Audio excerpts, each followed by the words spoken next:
Welcome to Women's Sports Weekly, where women's sports happen every day, but we talk about it once a week. I'm Danielle. And I'm Carolyn. Women's Sports Weekly is a podcast where we discuss the latest news, explore interesting stories, and share our love for women's sports.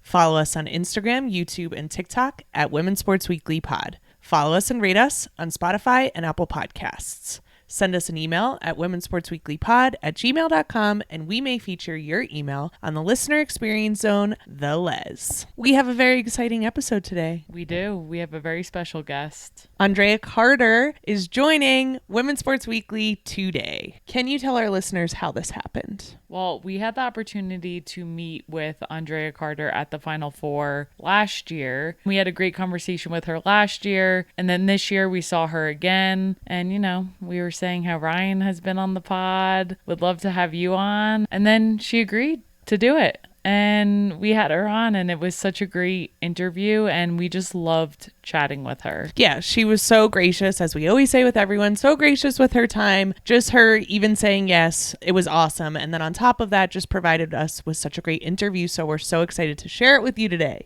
Yes, I hope you all love it as much as we did. Before we get into the interview, let's get into an update. We have Run Club this Thursday and every Thursday at 6 p.m. Mountain Time at the 99ers Sports Bar here in Denver. If you share the secret word with the bartenders after a run, you will get 50% off your first draft. The secret word this week is Andraya. It's got to be Andraya. So let's get into this interview with Andraya Carter. Today on Women's Sports Weekly, we're joined by one of the most dynamic voices in sports media, Andraya Carter. Since joining ESPN in 2018, Andraya has covered everything from the NBA and WNBA to women's and men's college basketball, making her the only ESPN analyst currently working across all four levels of the game. In 2024, she made history as the first woman to serve as a desk analyst on men's college game day while continuing her standout role on women's college game day. Her versatility has also extended into college football coverage and NBA reporting, further cementing her place as one of the most respected multi-platform analysts in sports broadcasting today. A proud Tennessee Lady Vol for life, Andraya is a double graduate of the University of Tennessee and was a 3-year letter winner for the Lady Vols. The Georgia native earned widespread recognition throughout her broadcasting career, including the 2023 Dawn Staley Excellence in Broadcasting Award, the National Sports Media Association's Best Young Reporter honor, and a Sports Emmy nomination for Emerging On-Air Talent. Welcome, Andraya. Thank you for having me. It's always so okay, stop reading the bio. But yeah, no, thank you for having me. So happy to be here and join you all. I've had a good time talking to you both at the last two Final Fours. So I'm glad we've gotten to finally have some more time to talk when people aren't moving around us constantly. Yeah, we really appreciate that. And we appreciate you sitting through your list of awards and recognition. Thanks. So we want to start with a lot about you. You grew up just outside of Atlanta. You had an incredible high school career at Buford High School. You won 3 state championships in high school.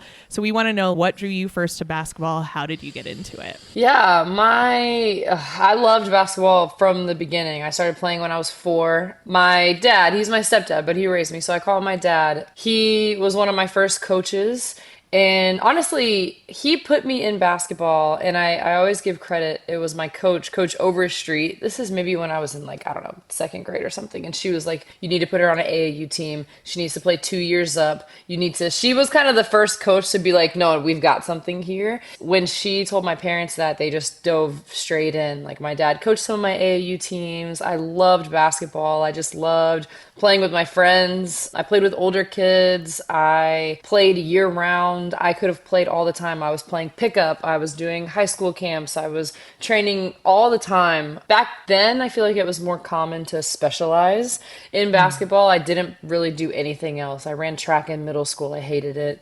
And I just loved playing basketball. My best friends were on my teams. And yeah, I loved everything about it. I loved sprinting, running, defense. I would say my first, potential was basically based off of athleticism, not off of anything else, but grew to become a little more skilled and things like that as time went on. When did you know you were good? Gosh, I don't know. I think so. Growing up, I used to spend like weekends at my Nana's house. So with my biological dad's family, I would stay with my Nana.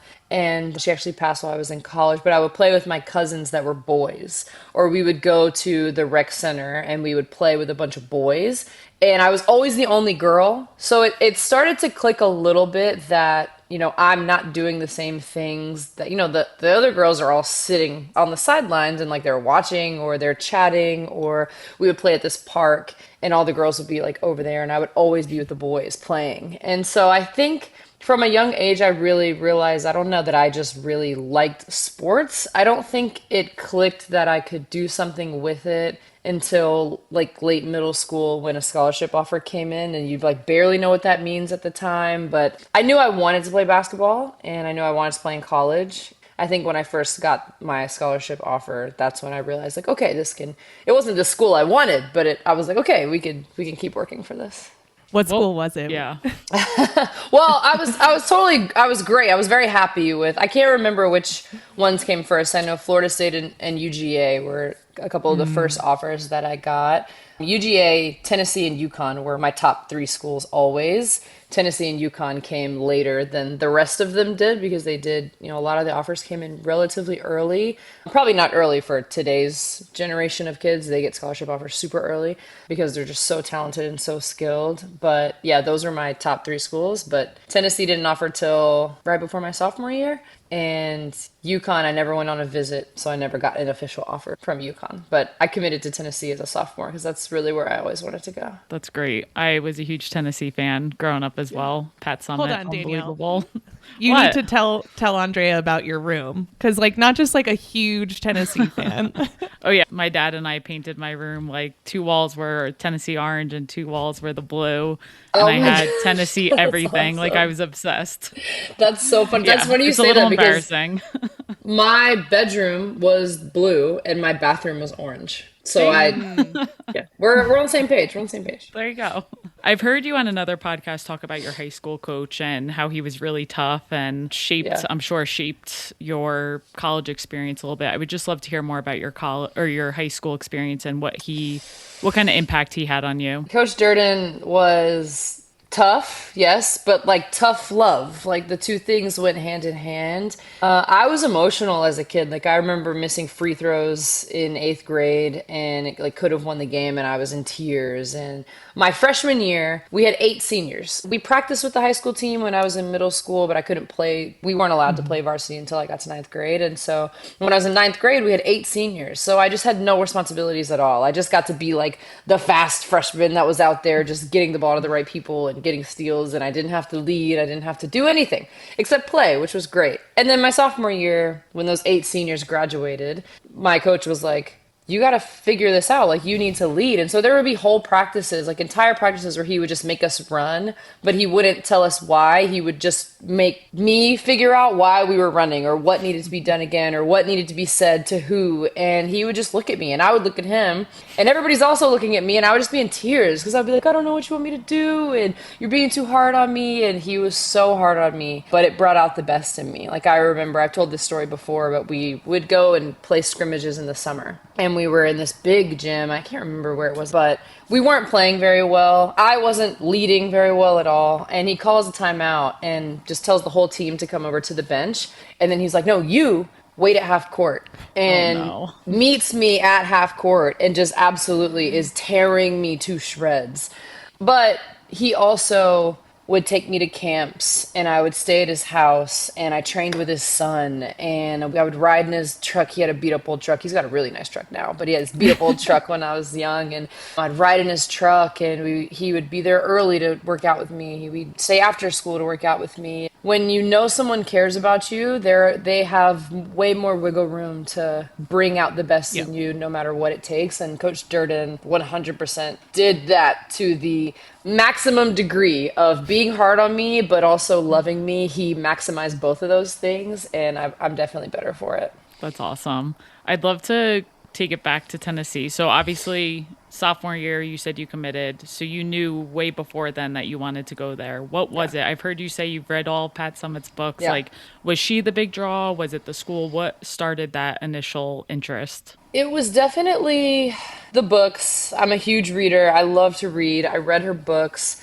I loved Tamika Catchings. Like I remember watching her play, and then I mentioned my nana before, but my nana loved Candace Parker, and so I have vivid memories of sitting next to my nana watching Candace play, and so there was just always something about it, about Tennessee, but the books for sure, like reading about Pat and her, whether it was her definite dozen or how she had to drive the van and wash the uniforms and coach people that were her age, and it's just so many things.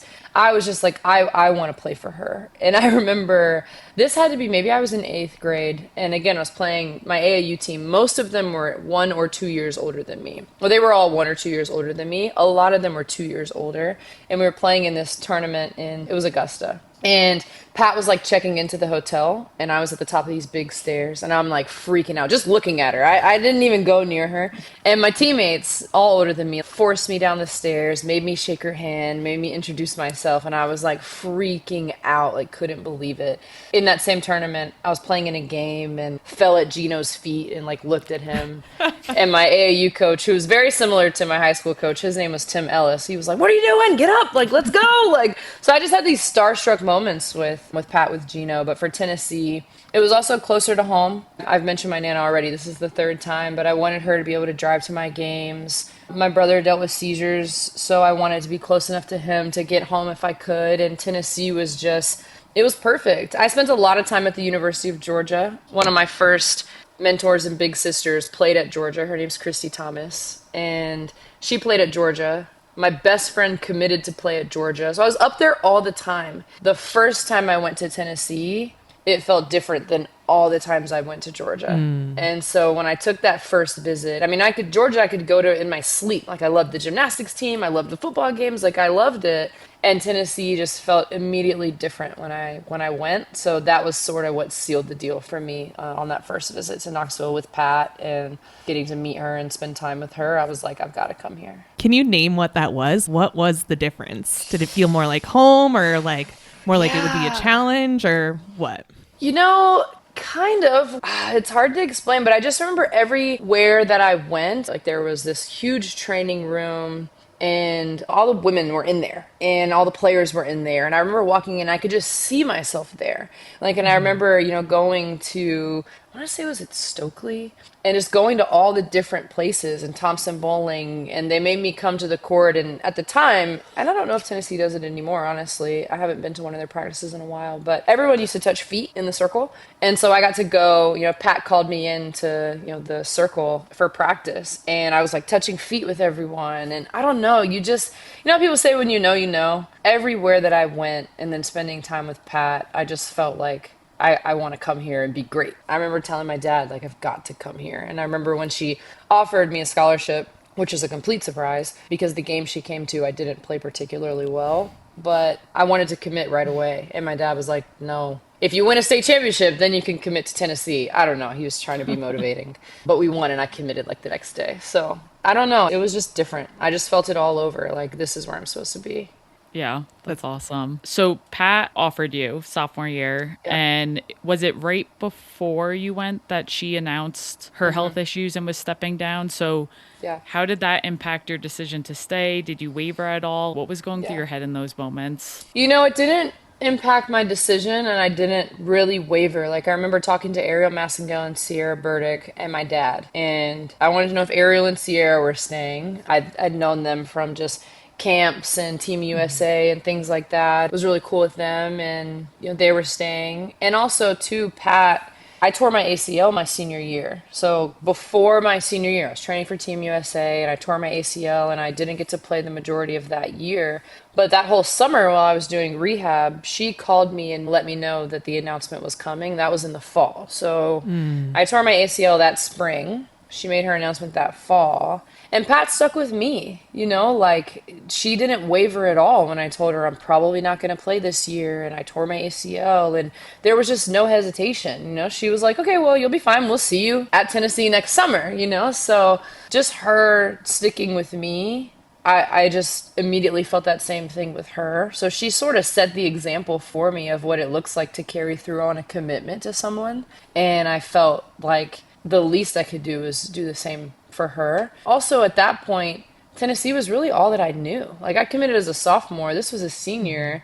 My parents got me a Toyota Corolla, and I could drive up to Knoxville all the time. Like, I would go up there and I would hang out, and I didn't talk to any other schools for multiple years at that point. So, no, I didn't waver. It was interesting because Pat recruited me and Deidre Charles Furlow recruited me. So those were the two people that I talked to the most about Tennessee. And then obviously both of them are no longer with us, and they both weren't on the staff anymore. And of course, I hope they both rest in peace. So the staff, who I love now, of course, but I had to get to know them a little bit. And so it was kind of a journey for everyone. Obviously, you lose someone like Pat. It's a journey for everybody, but it was definitely a journey for me. Still going to Tennessee, because I was so familiar with it, but two of my most familiar cornerstones weren't there anymore. You didn't get to play for Pat directly. Yeah. Did you see the transition in your teammates too, of everyone kind of having to figure out what this new Tennessee team looked like?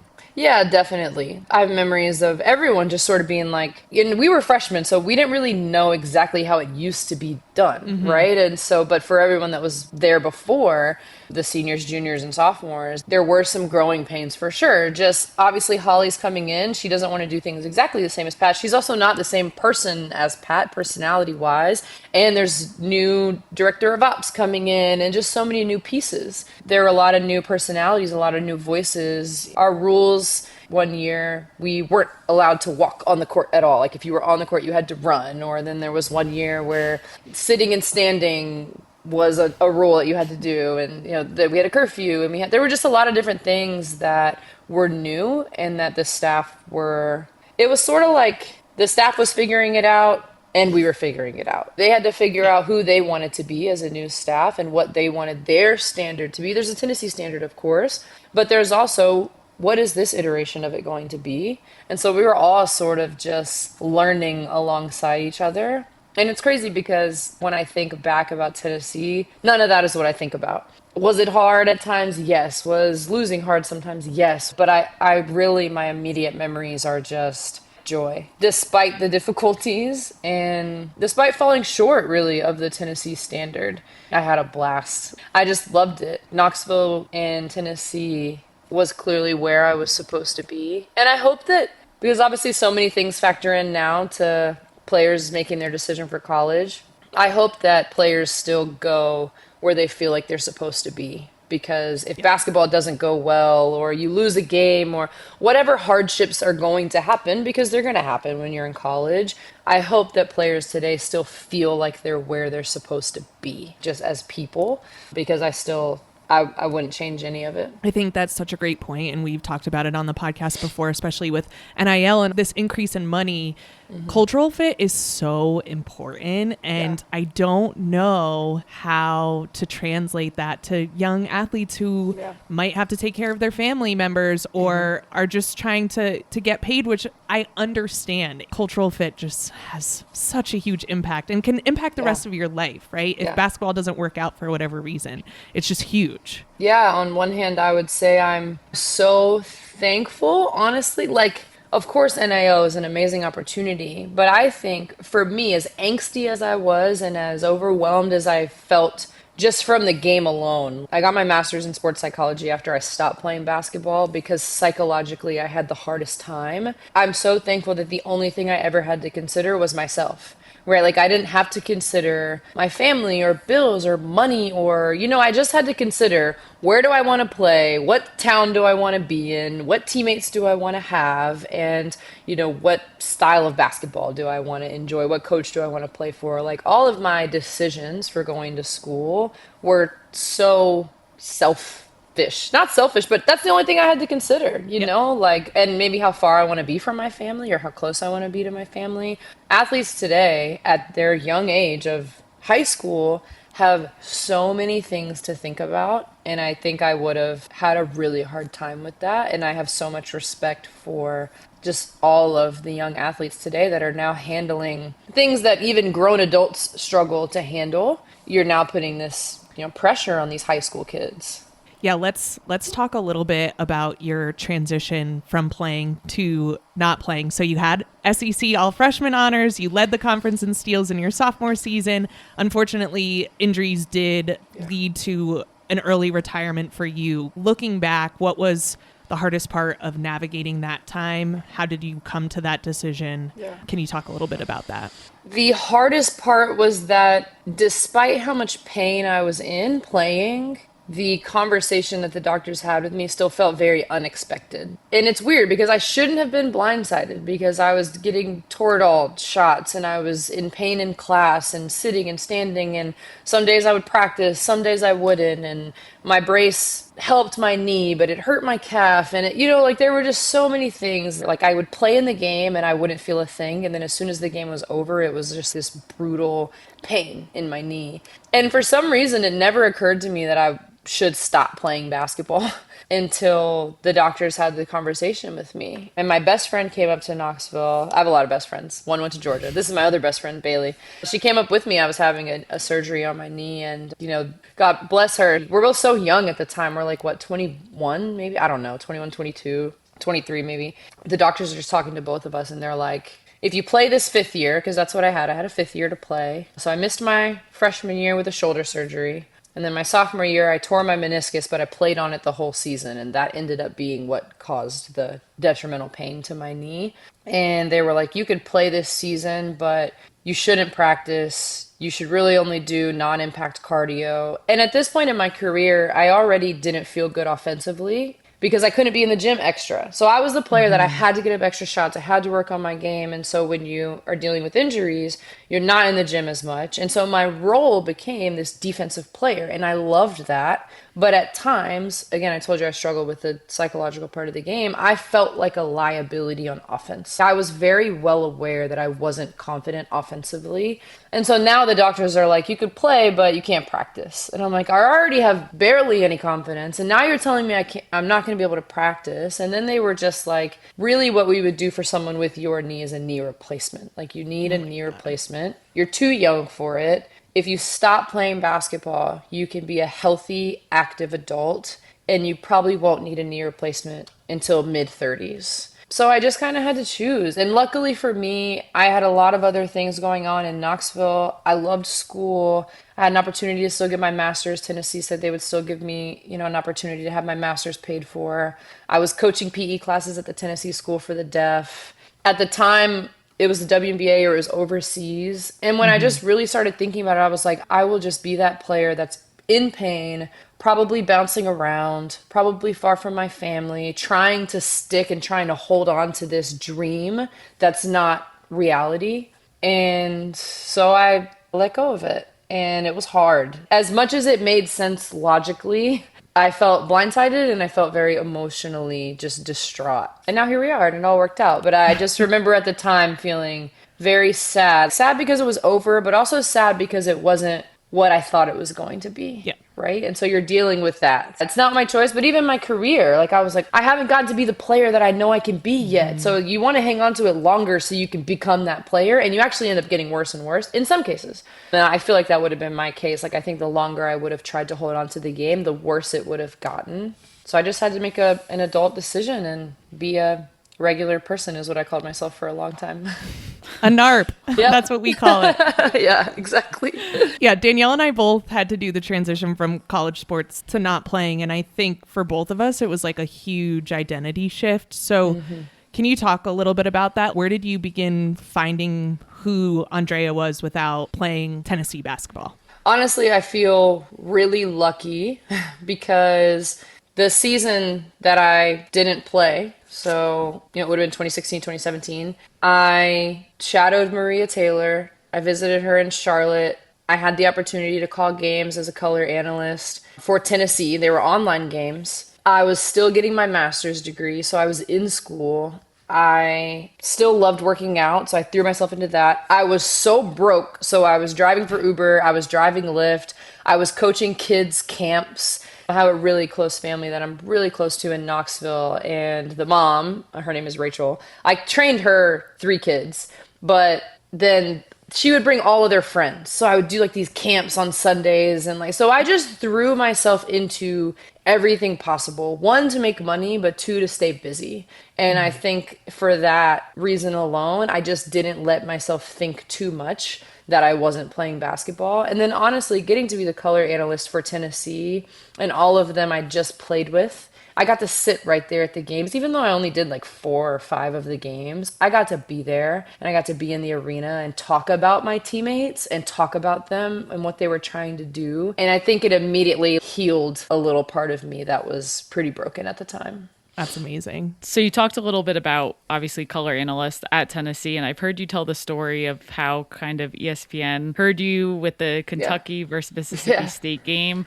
It kind of sounded like, from what my perspective, and would love for you to talk about it for our listeners, you kind of fell into it, and I feel like from an outside perspective you were destined for this role, and it wasn't maybe something you initially thought you were going to do. So would love to hear from your perspective a little more about that and how you came to be working for ESPN as you are now. Yeah, it's been a journey. And for the longest time, like, it was just a side hustle. I needed the extra money. I loved basketball. I was just playing against all of these people, or playing with these people. And obviously the Kentucky-Mississippi State game is the one you're referencing. My coach at Tennessee, Kyra Elzy, went to coach at Kentucky, and their color analyst, who did all of their games, had to miss the game kind of last minute. And so Coach Elzy called me a couple days before. She knew I had done a couple of Tennessee games. She was like, hey, can you come do our game against Mississippi State? It's at home. It's on SEC Network Plus. And Mississippi State was really good at the time. They ended up going to the Final Four in 2017. This was that season. And I'm like, of course, do my prep. I know these teams. And I go up and call the game. And the game went to overtime. And Kentucky was an underdog. So Mississippi State, this was like a dominant team. This was Victoria Vivians, Schaefer. This was that squad. Mm-hmm.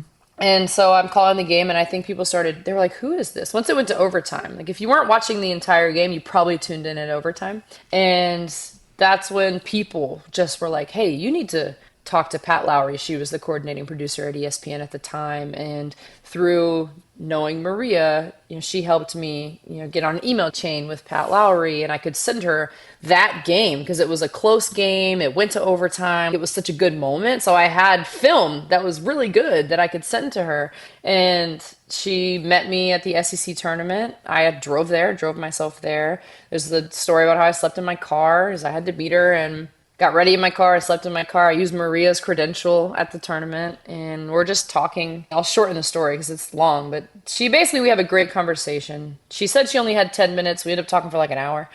And we're in a hotel lobby, which I would encourage anyone, if you're going to meet with someone, do it in a hotel lobby, because as people are walking by, they're like, oh, Andraya, how are you? Like, Nikki Fargas was coaching at LSU at the time. She recruited me. She went to Tennessee. So she's like, Andraya, how you doing? And Nell Fortner also recruited me. She was doing SEC Network stuff. So, like, Pat's getting to see these people walk past. And she's like, okay, sit in the truck with me tomorrow for the SEC championship game. And I did that. I stayed in the hotel of a friend of a friend. I'm still very thankful for those people who let me stay. Because, again, broke. I sit with her on Sunday, we're watching the championship game, and she's just picking my brain. And she told me right there, again, this kind of goes back to making a commitment to someone. She was like, okay, next season, I'll give you 2 games on TV. And if you do well, maybe you'll get more. And that was it. I moved back to Atlanta because I finished my master's degree and was selling crown molding. That job was fun. I was a top inside salesperson for crown molding. Yes. I would answer the phone every day, and I would say, thank you for calling Wood Grain. This is Andraya. How can I help you? And so I sold crown molding, and I called games online. Luckily, my coach at Tennessee, Jolette Law, went to South Carolina, so she helped me call South Carolina games. So I was doing Kentucky, South Carolina, and Tennessee games. And I tell people this all the time. I emailed a ton of schools that were within driving distance of Atlanta. No one got back to me. Like, Duke got back to me to tell me that they didn't have games available. No other schools got back to me. So I did those 3 games online. I had 2 games on TV, all while selling crown molding. And again, I just thought it was going to be a side hustle. And then I really thought it was going to be a side hustle when I quit my job at Wood Grain and I became a fitness coach at Orange Theory, because I loved coaching Orange Theory. I loved talking to the members. I loved coaching the classes. I was on a microphone. I'm leading the way. I'm helping change these people's lives. And so for what was it, 3 years, I just told people I'm a fitness coach that does games on the side. I'm a fitness coach that calls games on the side. And my members were amazing. Like, I'd tell them, oh, I'm going to miss class tomorrow because I'm going to do this game. And they'd be like, oh, good job. And I just never thought it would really be a thing. So I did my first TV game. What was that, in 2017? I started working at Orange Theory in 2018, and I went full time with ESPN in 2021. So, wow. I was a fitness coach doing games on the side for a few years until finally ESPN was like, okay, we're tired of you saying you're out of PTO hours, so let's just make you full time at ESPN. And that's how it happened. That is so amazing. That is really, really incredible, because you do have to just juggle all of these things before something comes in and comes through. Mm-hmm. What did you tell Orange Theory when you got that 2021 contract? Were you like, peace out? Or... Luckily, my boss at the time, he was a huge Kentucky basketball fan. He's a huge Kentucky fan. And so when he took over the Orange Theories, actually, and we started talking about SEC basketball, we got pretty connected at that time. Everyone was always so supportive. And I think a lot of people at Orange Theory, they would kind of keep up with what I was doing because I was their colleague, or, they were my boss. And so they were so supportive. And I think by the time I was able to go full time, everyone but me saw it coming. They were like, okay, yeah, this makes sense. So yeah, there was no pushback. It was all support. I'm still an Orange Theory member. This is not an Orange Theory promo. I still love the workout. And actually, someone that I coached is now the head coach at the studio I go to. So like, there's just all these connections through Orange Theory that I still have to this day. So I'm so thankful for that opportunity. But by the time I told them I was going to be full-time at ESPN, they were just like, go be great. So it was good. That is so amazing. I also saw on your Instagram that you're working upper body in 2026 and I'm working lower body in 2026. So maybe we could trade, because I'm on Operation Fat Ass for 2026. I'm telling you. Upper body comes so easy to me. Lower body is rough. Oh, I love a lower body day. My trainer, this is a shameless promo. My trainer's name is Bria. B-Nick Fit. Her app is phenomenal. I use it. She has upper body days, lower body days, back, abs, and cardio day, glute day, and I follow those lifts. And I now fully throw myself into the upper body workouts because I hate an upper body day. Like, I don't want to be sore up here. There's so many things I got to do, like my hair, and you're making stuff. And, I just don't like when I also had a shoulder surgery, which was the worst surgery out of any of them that I had. Like knee surgery, I felt like you could push through that and work for that one. Shoulder surgery, you're just like waiting. So maybe it's like past trauma. I just don't like working upper body. Shoulder surgery was tedious, and being sore with my upper body is too strenuous. Not a fan. Fair, but your workouts are impressive. The ones you post on your Instagram stories. I do like following those, especially with how busy you are. Thank you. I appreciate it. How are your workouts going, though? It's because we're pretty deep into 2026, so... Not well. Okay. All right. I hip thrust so much. No, she's Nothing very happens. strong. Nothing happens. Really? I think I have to be honest. I think it might be diet related. Like, I think if I took care of that a little bit more. We've got 6 more months. Okay, let's get back to this. I was going to say, I do kind of cheat the system sometimes. So once a quarter, I just started doing this year, so I say that. But once, I've done it twice now. I do a 5-day juice cleanse. It kind of resets my appetite, smaller portions. Any food is good, even healthy food, after you've been drinking juice for 5 days. Yeah. So I kind of use that to like continuously reset my diet. Because you can't go from juice to like a Zaxby's grilled cheese, which is my favorite meal ever. But yeah. Yeah, and I think I'd rather die than do a juice cleanse. Yeah, I tried that once and lasted 2 hours, and I was like, I need 2 a meal. hours? Oh my. Okay, but these are like flavored juices. Like, no? Like, okay. I can send you the one that I do. You can try it. Y'all can do it together. Hello. More power to you. You have the ultimate cheat code in a partner. That's like the best We would get divorced. That's so funny. And then blame me.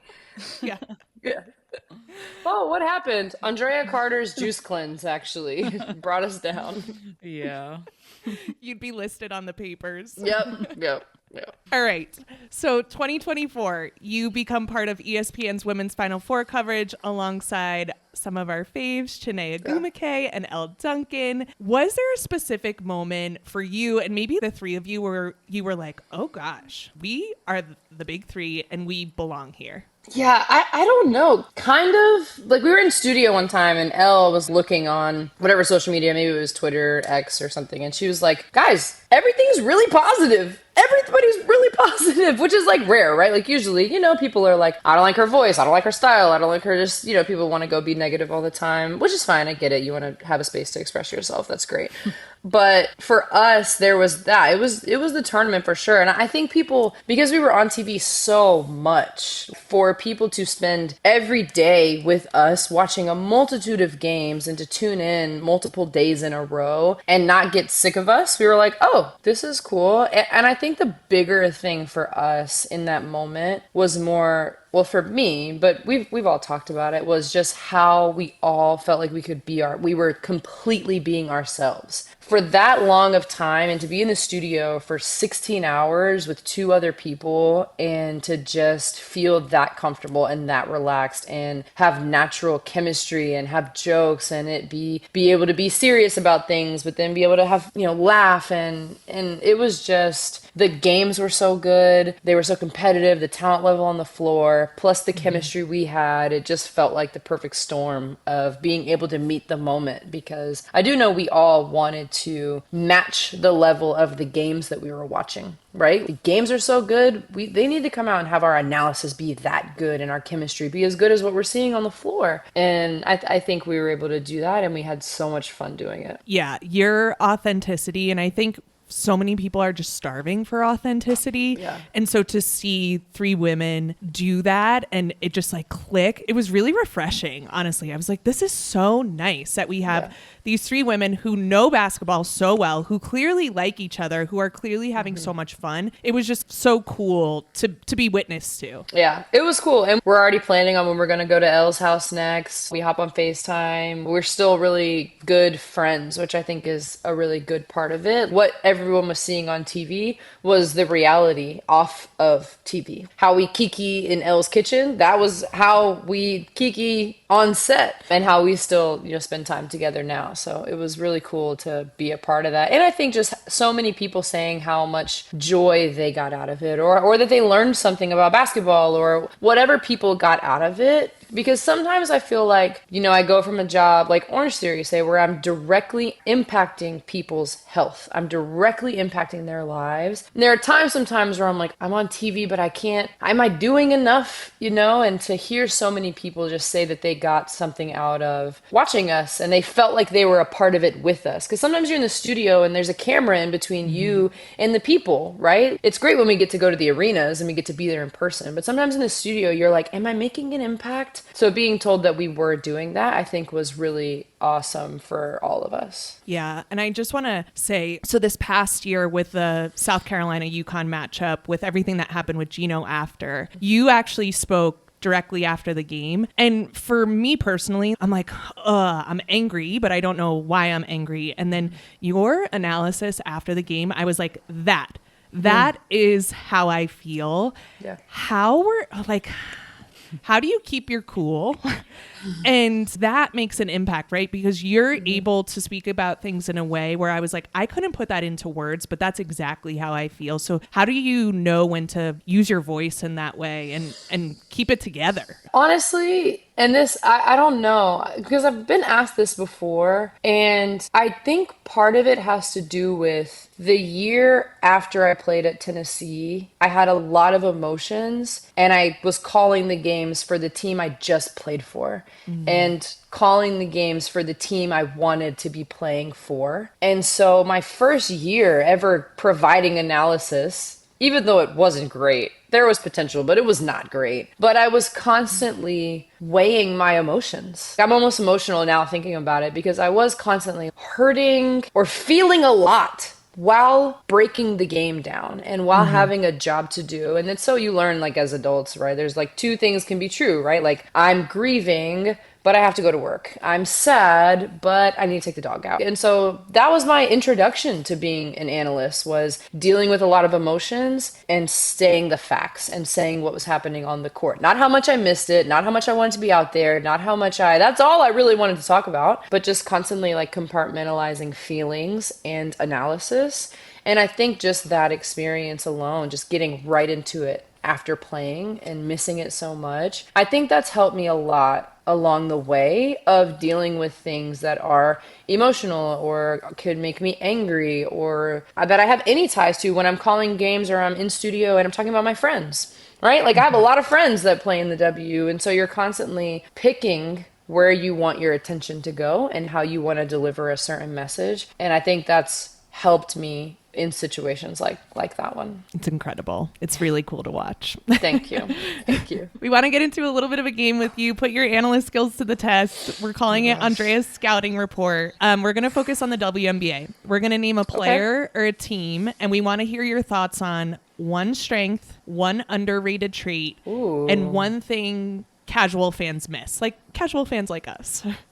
So one strength, one underrated trait, one thing casual fans miss. Okay. We're going to talk about people we talk about a bunch on the podcast. So let's start with Sonia Citron. What's a strength? Her strength, poise, just under control, playing at her own speed, and efficiency. Can't name two strengths. Sorry, she's so efficient. She just hits really tough shots. But I think poise, composure, the way she played as a rookie was just unbelievable. Underrated trait? I don't know if people talk about her defense as much as I like her defense. So I would say underrated trait would be the even potential that I think she has to be an even more impactful defender. Or also, she's a sneaky good playmaker. Like, she's a sneaky good passer. Quick hands, that helps her passing and her defensive playmaking. But I would say underrated would be her defense. And something casual fans might not.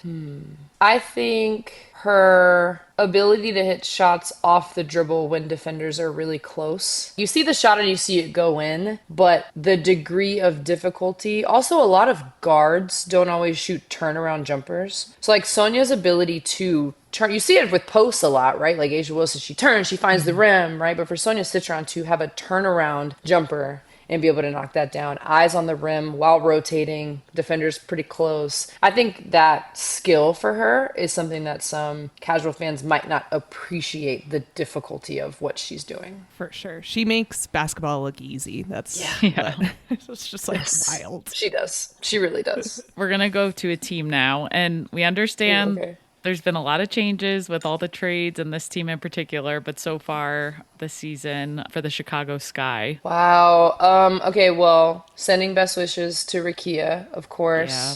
Tennessee Lady Vol. I was really excited about this team. I still am excited. Big fan of Tyler Marsh. But Rakia going down, I think, like, when you talk about people being able to hit tough shots and just being able to go get a bucket and go make something happen, her versatility, her size. So Rakia, we're sending you all the best and wishing you so many great things on this road to recovery. But Chicago, I think about strength. I think the way they're playing through Camilla and the speed that they have in their backcourt and with their guards would be that team's strength. Underrated? I don't know. Is Camilla underrated? I think the potential for Camilla to continue to grow and blossom, and their ability, there being Chicago, their ability to continue to play through her, go to her, play around her, like that chemistry, I could see it only getting better and better. And also Gabriela Jaquez. She's tough. Gabriela Jaquez, just everything that she brings, grittiness, toughness. I think she had 24 points the other day. The potential for her to be a big piece of what Chicago is doing for the future as well. I think Chicago got a really good one. And something a casual fan might miss. I think a casual fan could miss how much fire and intensity is on the court and how chill Tyler seems, right? Because he's like such a chill coach. So I think constantly paying attention a little bit to the coach-player dynamic, because he's competitive, he wants to win, and he can motivate his team and get them super fired up, but he's also so chill. So I just love that dynamic, right? Like, he keeps himself so composed, but he's so competitive, so fired up, wants to win, wants a championship, wants this team to be completely maxed out in terms of their potential for sure. But that's always a fun thing to watch. Like, I'm always watching Tyler on the sidelines. It's a fiery team for sure. Yeah.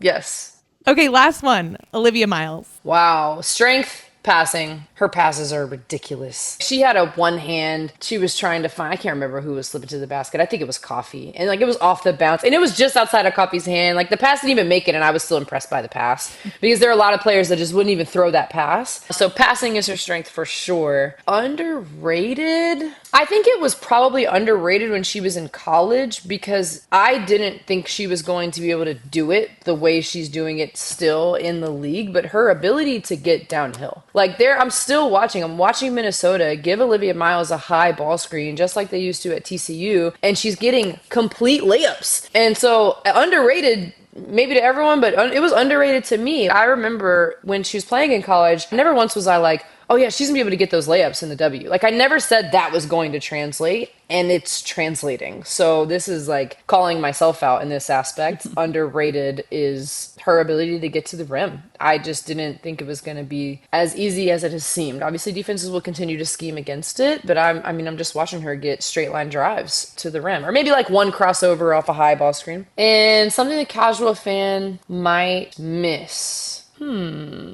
Something I've noticed, and again, it's early, so I have to keep watching, but Olivia Miles is very comfortable with a sidestep or a step back into her pull-up jump shot. And I think the growth point will be different ways to get into that pull-up jump shot, right? Like a sidestep or a step back, but just a one dribble pull-up or like a 1-2 or getting all the different ways she'll continue to get shots off of the dribble as she continues to add to her bag is just going to make her an even more dangerous player, because like you could sidestep and then go forward, you could sidestep and then cross over, you could like there's so many things she could do. Or if a defender is anticipating the sidestep, she could just, instead of sidestepping, go right into her jump shot, right? Like there's so many things. So I wouldn't say fans are missing it now because you're watching what she's doing, but I hope fans can even imagine the next levels that Olivia Miles could potentially continue to unlock, even though the floor has been